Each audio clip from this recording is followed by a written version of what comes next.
Friend, हे मी शेंगोळीचं पीठ मळून घेतलेलं आहे. त्यामध्ये लाल तिखट आणि लसूण वाटण करून हे पीठ मळलेलं आहे. आणि मला शेंगोळी येत नाही, तर मी पोळपाटावर शेंगोळी करणार आहे. तर चला बघूया शेंगोळ्या कशा तयार. प्रकारे शेंगोळी तयार झालेली आहे. तर आता पाणी ठेवूया शेंगोळीसाठी. आपण थोडंसं पाण्यात मिसळून त्याच्यामध्ये ओतणार आहे. तर चला पुढं पाहूया कशी होते. अंदाजे पाणी 1.5 ग्लास ठेवलेले आहे.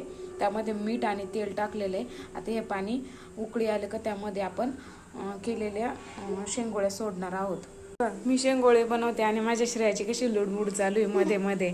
मम्मा हे असा व्हिडिओ काढायचा, मम्मा तो तसा व्हिडिओ काढायचा. आणि तिला खूप आवडतं व्हिडिओ वगैरे करायला. तर आपण आता शेंगोळीसाठी पाणीची वाफ तयार झाली का बघूया. पाणी उकळलेले वाटतं. तर चला त्याच्या शेंगोळी सोडूया. पाण्याला उकळी आलेली आहे, तर त्याच्यामध्ये आपण एक एक शेंगोळीचा वेळा सोडून घेऊया.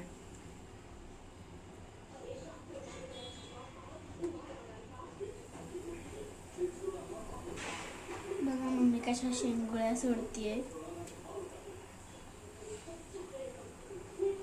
एक्साइटमेंट पहा कशी असते.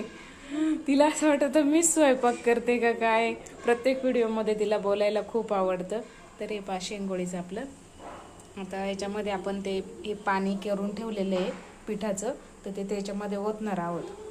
हे पहा शेंगोळी. ते शेंगूळ शिजतीये आणि माझी मम्मी साईड बाय साईड इथे भाकरी बनवते आहे. भाकरी कशी टम्म फुगली आहे आणि ते तयार होतीये शेंगोळी. उकळी आली आहे तिला. शेंगोळी खायचं म्हटलं तर कसं आहे, आपल्याला येत नाही आहे, पण हा पोळपाटावर करून तयार केलेली मी. खायचं म्हटल्यावर काही पण करावं लागतं. तर आपली शेंगोळी तयार झाली आहे. तर चला भेटूया नेक्स्ट ब्लॉगमध्ये.